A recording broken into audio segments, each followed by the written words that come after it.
Hello everyone, Hadwin here, and today we are going to be going over the API for the core parts of the robot. This consists of 4 parts: the controller, the LCD monitor, the motors, and the pneumatic system. Although they seem fairly straightforward, they have a lot of useful functionality past the basics. One thing I have noticed while making this video is that the documentation is outdated. On the whole, it's serviceable, but I often found that there were functions suggested by autocorrect that were never mentioned in the documentation, or even something like motor groups working significantly different than they were implied to. There are still some good nuggets of information there, but occasionally you might find that the documentation and the recent versions don't line up. First, let's go over how to define each part in the code. You can define the controller with pros controller, and then putting E controller master in the parentheses. You can define motors with pros motor, and define pistons as pros ADI digital out, as seen here. If you want to define 2 motors that you want to always move together, you can define a motor group with pros motor group. You can't set the LCD screen as a variable, so reference it with pros LCD. Make sure to copy these variables over to the header file if you're defining them in a separate script. Let's start with the controller.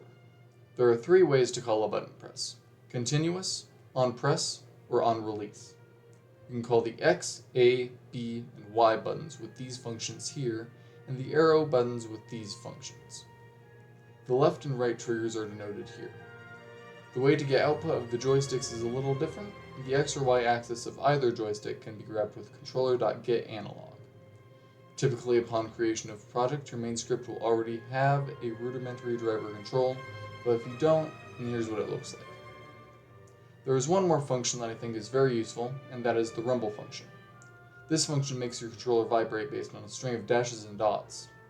Dashes represent a long rumble, and dots represent a short rumble. You can also add a space for a pause. This function is very useful for quickly sending important information to the driver, such as motors overheating or testing that some part of the code is running. Moving on, we have the LCD screen on the brain. This screen can be designed to display information during testing and can even be interacted with for some of the easiest setups for an on-on switcher. You can set text on the screen with set text, inputting the line you want the text to show up on and the text you want to show, and also create and use buttons on the touchscreen by either initializing the buttons with one of these 3 scripts, or directly reading the buttons that were pressed with this while loop. If you go with the former option, you have to make a function that the brain will run if a button is pressed, such as these functions that come default with the new main script. In these functions, you can do anything from outputting a string to the LCD monitor, or switch the autonomous code out for a different set of instructions.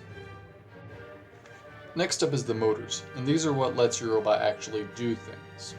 Programming motors can be a little strange because there are 3 different ways to spin the motor. The first and most straightforward is the move function, which takes inputs at a range of 127 to negative 127 for forward and backwards, forwards being in the direction of the indicating arrow on the motor casing. This may seem arbitrary at first, but this is the effective range of the input from the joysticks on the controller and is better suited to driver control specifically. The second way to spin the motor is with the move velocity function, which takes a range of plus or minus 100 RPM for red or slow motors, plus or minus 200 RPM for green and medium motors, and plus or minus 600 RPM for blue or fast motors. This method tries to keep a specific speed rather than a proportion, using a built-in PID system for velocity, which can be useful in certain situations but gives you less control over how precisely the motor moves, and can destroy the motor if you use it for something that needs to spin super fast, like a flywheel. The third way to spin the motor is move voltage, which takes the range from negative 12,000 millivolts to 12,000 millivolts. This method reportedly lets you go faster and get more out of the motors than the move velocity or move functions can, and gives you much more control over the speed and precision of the motor, and is frequently used in custom PID implementations because of that. I would recommend trying out all 3 and seeing for yourself what works best. Some further utility you can use here is move absolute to get the motor to rotate to a specific angle, and get position to see the motor's track position. This means that there are some potential odometry settings you can use with motors without having to use rotation sensors, but I would recommend using rotation sensors anyways, because they are much more precise.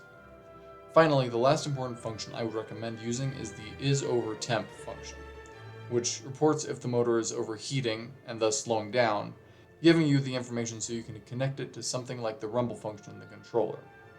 The last part I will be covering today is pneumatic pistons. While they are not directly connected to the brain, the part that triggers them is. This part is called a solenoid. There are two different types of pistons and solenoids you'll be working with in VEX, the double and single solenoid. The single set only takes pressurized air through one hole, and the pneumatic will naturally spring back into a decompressed state when air is not flowing. The double set requires air to be pumped into two holes on the piston, and is toggled by cutting air to one hole and pumping air into the other. Because of this, doubles allow you to manually set the default state of the piston to be either extended or retracted. Programming a solenoid is relatively simple. Both double and single solenoids have the same syntax for being toggled. Just use piston.setValue in either true or false in the parentheses. In both double and single solenoids, this value will be false by default. For a double solenoid, which side of the piston is true and which side is false will be determined by which output of the solenoid you plug each side into. And that's about it for this video. I was originally planning on going over every single VEX V5 part, but it ended up taking way too long to cover each one in a single video.